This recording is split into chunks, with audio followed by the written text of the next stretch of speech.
অপরূপ নৈসর্গিক ও প্রাকৃতিক সৌন্দর্যের লীলাভূমি শ্রীমঙ্গল। ঢাকা থেকে ভাই ব্রাদার নিয়ে সবচেয়ে সহজ পন্থা ট্রেনে করে রওনা দিয়ে দিলাম শ্রীমঙ্গলের উদ্দেশ্যে। এই ভিডিওতে আপনাদের জন্য থাকছে কম খরচে কিভাবে শ্রীমঙ্গল ঘুরবেন ও tour planning. Wow, welcome to Srimangal. Hi bro. এখন বাজে 8:35 আর আমরা চলে আসছি শ্রীমঙ্গল। মনে তার বলতে রাখে আসছে বাড়িতে। চায়ের রাজধানীতে এসে চা না খেলেই নয়। এটা হচ্ছে শ্রীমঙ্গলের বাজার। আমরা রেল স্টেশন থেকে বের হয়ে আমরা এখন চৌমোহনী যাব। ওইখানে আমরা কিছু রুম দেখবো, যে কোনো একটাতে উঠে পড়বো জাস্ট আজকে রাতটা শুধু থাকার জন্য। আমরা রাতে থাকার জন্য আবাসিক হোটেল ঠিক করে আসছি। এসে আমরা খেতে বসলাম। রাতে খাবারে ছিল ভাত, মাংস, ডাল, মাছের তরকারি। 6 জনে খেয়ে বিল এসেছে 750 টাকার মতো। Good morning guys. আর আজকে আমরা এই চাঁদের গাড়ি নিয়ে ঘুরবো। অনেক ঠান্ডা ঠান্ডা ওয়েদার। সময় বাঁচানোর জন্য সকালে ব্রেকফাস্ট আমরা রেল স্টেশনের পাশের দোকানেই করে নিলাম। শ্রীমঙ্গলে এসে সর্বপ্রথম আপনার সারাদিন ঘোরার জন্য গাড়ি রিজার্ভ করতে হবে।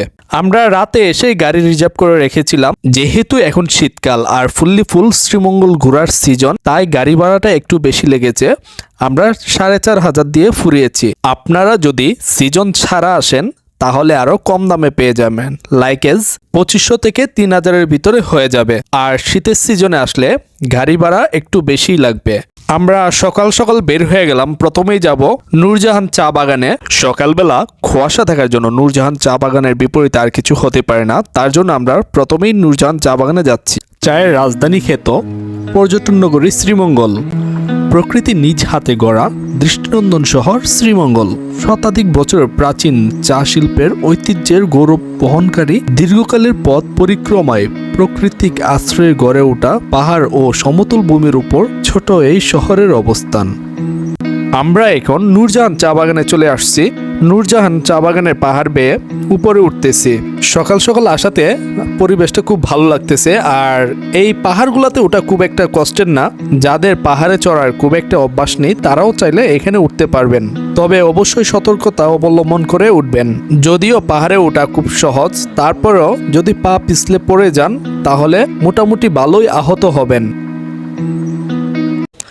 ওরা কেউ কিন্তু সকালবেলা ঘুম থেকে ওঠে না, কিন্তু আজকে এখানে আসবে বলে ওরা সকাল সকাল ঘুম থেকে উঠছে। আর আসলে না উঠে তো উপায় নেই, এই সৌন্দর্য উপভোগ করার জন্য তো সকালবেলায় উঠা লাগবে। আর আজকে মনে হচ্ছে সূর্যটা একটু তাড়াতাড়ি উঠে গেছে, কারণ শীতের বেলা ম্যাক্সিমাম সময় দেখা যাচ্ছে যে কুয়াশা ঘেরা থাকে, একটু লেট হয় উঠতে। আমরা ভাবছিলাম যে এরকম একটা ডে পাবো, কিন্তু আমরা 6টার সময় রওনা দিছি।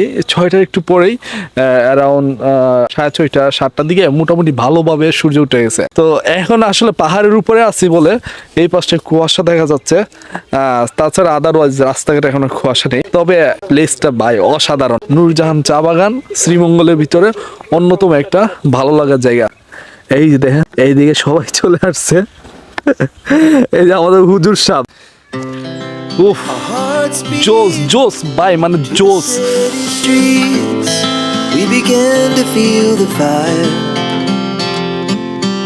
আর হুজুরা তো দুইটা লগের রিলেশন করে। পার্কে গেছে, এই যে গ্রিন ভ্যালিতে না কি জানি, গ্রিন ভ্যালিতে আমি সন্ধ্যার সময় তাও ঢুকছে। বন্ধু বান্ধব বা পরিবার পরিজন নিয়ে এখানে ঘুরতে আসতে পারেন। আমরা এখন নূরজাহান চা বাগান থেকে মাধবপুর লেকে যাচ্ছি। মাধবপুর লেকে যাওয়ার রাস্তাটা হচ্ছিল খুব সুন্দর। সো গাইজ, আমরা চলে আসছি মাধবপুর লেক। মাধবপুর লেকে এইমাত্র আসলাম। এখন বাজে হচ্ছে সময় কয়টা বাজে? 9:10। আমরা নূরজাহান চা বাগানে অনেকটা সময় কাটিয়ে এখানে আসলাম। আসলে চা বাগানে আসলাম, নূরজাহান নাই। নূরজাহান বাড়িতে বৌদি কি জানে তুমি যে নূরজাহান খুঁজে যাইছো? জানলে কি আর আইতে দে? এখানে আসার পরে সুন্দর একটা আমরা কথা দেখেছি। ওই যে একটু জুম করে দেখাও লিখাটা, 2টি পাতা 1টি কুড়ি মৌলভীবাজার ভ্রমণ করি। এটা আসলে চা পাতা উদ্দেশ্যে এটা বলা হয়েছে। খুব সুন্দর হয়েছে কথাটা। এটি হচ্ছে মাধবপুর লেক। আপনারা টিকিট কেটে ঢোকার পর সর্বপ্রথম এই লেকটি দেখতে পারবেন। আর এখানে দর্শনার্থীরা আসে মূলত এই লেকটি দেখার জন্যই। ঋতুভেদে এই লেকের নানান পরিবর্তন হয়, যেমন এখন শাপলা ফুল দেখা যাচ্ছে। লাল শাপলা ফুল লেকের সৌন্দর্য আরো বাড়িয়ে তুলেছে। লেকের পাশে সুন্দর করে লেখা আছে আই লাভ কামালগঞ্জ। এটার সামনে চাইলে আপনারা কিছু ছবি তুলে নিতে পারেন। সো গাইস, এখন আসছি আমরা লাল পাহাড়ে। লাল পাহাড় হচ্ছে গিয়া আমাদের আজকের 5 নম্বর স্পট। আমরা লাল পাহাড়ে উঠবো, চলেন যাই। গাইজ, আমরা লাল পাহাড়ের পথ ধরে হাঁটছি, পাহাড়ের উপর দিয়ে হাঁটছি। এটা হচ্ছে পাহাড়ের উপরের রাস্তা, ঠিক আছে? নিচে, অনেকটা নিচে।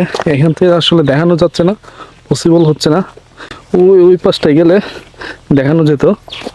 অনেক সুন্দর জায়গাটা ছিল, খুব অসাধারণ সুন্দর জায়গা। আমাদের হুজুরে কিন্তু খুব সুন্দর চোখ টিপ মারতে পারে। আচ্ছা, এগুলো আমরা নাই বললাম। এই যে সাকিব সারাক্ষণ গার্লফ্রেন্ড নিয়ে ব্যস্ত। কি কয়, গার্লফ্রেন্ডে নেটওয়ার্ক পাও না? গার্লফ্রেন্ড না, পোলা পায় না, খালি 100 জিবি ফ্রি মেসেজ পাঠাইতেছে, লিংক পাঠায়। ও কি আচ্ছা, জানি বড়দিনের 100 জিবি ফ্রি দিব, লিংক পাঠাইতে পারতে আমার মোবাইলে এইগুলা স্ক্যাম। সবাইকে বলে দিই এইগুলা স্ক্যাম। সো গাইজ, আমরা চলে আসছি লাল পাহাড়ে। লাল পাহাড় হওয়ার কারণটা হচ্ছে এইদিকে মাটিটা একটু দেখায়, একটু কাছে এসো।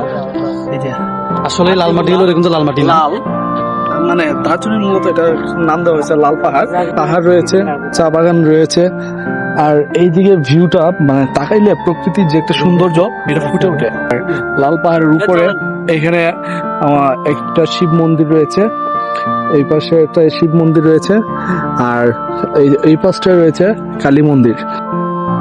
আঁকা বাঁকা মেটু পথ, পাহাড়ি ঝর্ণা, পাহাড়, উঁচু নিচু পাহাড় ঘেরা বন বনানী, আর নীল আকাশের সাথে যেন সবুজ পাহাড়ের মিতালি। নিজ চোখে না দেখলে অনুভূতি প্রকাশ করা যায় না। এই বিচিত্র রূপ আর সৌন্দর্যের এক নজর দেখার জন্য প্রকৃতিপ্রেমী মানুষ ছুটে আসেন প্রকৃতির রানী শ্রীমঙ্গলকে দেখতে। সো গাইজ, আমরা এখন আসছে দার্জিলিং। তো দার্জিলিং এর এখানের ভিউটা হচ্ছে গিয়ে বড় পাহাড় দেখতে পারবেন, আর হচ্ছে গিয়ে চা বাগানের যে টিলিপ গুলা, এগুলো অনেকটা সবুজ পাবেন। এই যে একটা ভিউ পাবেন, মানে দুর্দান্ত একটা ভিউ পাবেন, ঠিক আছে? এই ভিউটার জন্য কিন্তু মূলত আসা। আমরা যদি এইদিকে একটু দেখাই, মানুষ ওঠার জন্য একটা জায়গা করে রাখছে। আচ্ছা, একটু জুম করে দেখাই, কেটে সমান্তরাল করে রাখছে। এই দিকটা আসলে জোস। পানিটা বৃষ্টির পানি অথবা যে কোনো পানি যদি আসে তাহলে যেন নিচে পড়ে যেতে পারে, তার জন্য মূলত চা বাগানগুলা পাহাড়ের ডালুতে করা হয়। তো আমরা এখান থেকে যদি দেখি ভিউটা, দেখেন কত অসাধারণ একটা ভিউ। মানে জাস্ট এই ভিউটা দেখার জন্য আমার এখানে আসা। দেখেন কত, আপনারা যদি আসেন এখানে এসে চোখটা জুড়িয়ে যাবে। অসাধারণ ভিউ, অসাধারণ। এটা ছিল আমাদের দার্জিলিং। দার্জিলিং যদিও ইন্ডিয়ার, কিন্তু বাংলাদেশ এটার নাম দিয়েছে দার্জিলিং টিলা। এটাকে বলে দার্জিলিং টিলা। স্পটটা খুবই সুন্দর। আপনারা যারা শ্রীমঙ্গল আসেন এখানে অবশ্যই আসবেন, দেখবেন, ভালো লাগবে। সো গাইজ, এটা ছিল আমাদের লাস্ট স্পট। এখানে লেখা আছে চায়ের স্বাগত, জেলা প্রশাসন, মৌলভীবাজার। আপনারা যারা আসেন শ্রীমঙ্গলে তারা ট্রাই করবেন এই জায়গাটা আসা। এটা আসলে এখানে আসলে মনে হয় যে শ্রীমঙ্গল একটা ফিল আসে, মানে ওইটা দিয়ে আমরা বুঝাতে পারি যে আমরা চায়ের দেশে আসছি।